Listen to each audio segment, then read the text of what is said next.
Scientists say the evidence is clear. Florida is already seeing consequences of climate change: stronger hurricanes, toxic algae blooms, death of sea life, and more coastal floodings on clear sky days. Conditions, they say, will only worsen in years to come.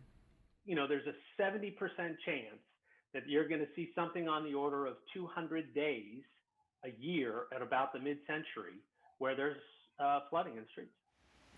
More specifically, at least 6 hours of flooding during each of those 200 days in areas like Key Biscayne and Virginia Key. As a result of climate threats, property values are rising in traditionally lower-income neighborhoods that are farther away from the coast and flood-free.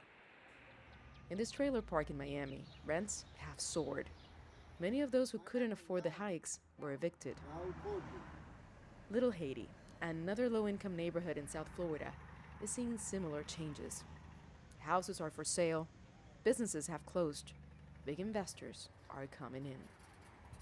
A few miles south, Overtown, a historically black district, has become the poster child for Miami's gentrification, and climate change has accelerated the process. Developers are targeting higher ground neighborhoods, displacing lower income residents. Robert Mobili has lived in Overtown for the past 20 years.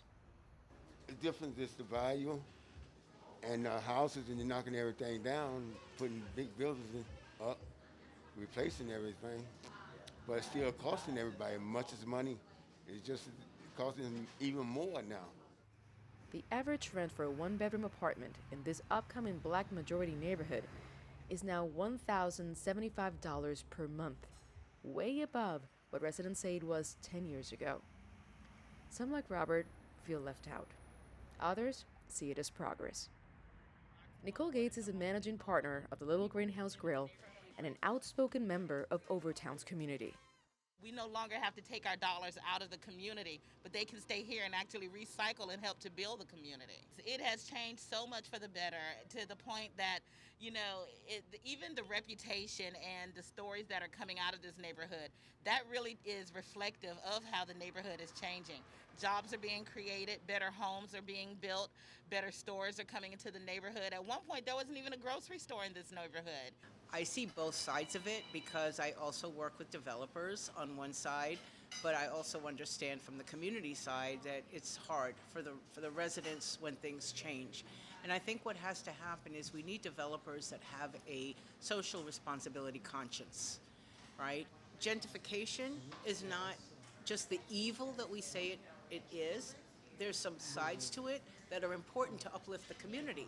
Overtown has managed to achieve change while keeping its identity, but that might not be the case for other Black and immigrant communities in Miami.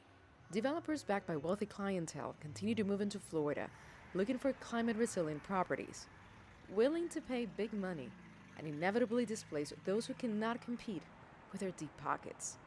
Nitza, Soledad, Perez, CGTN, Miami.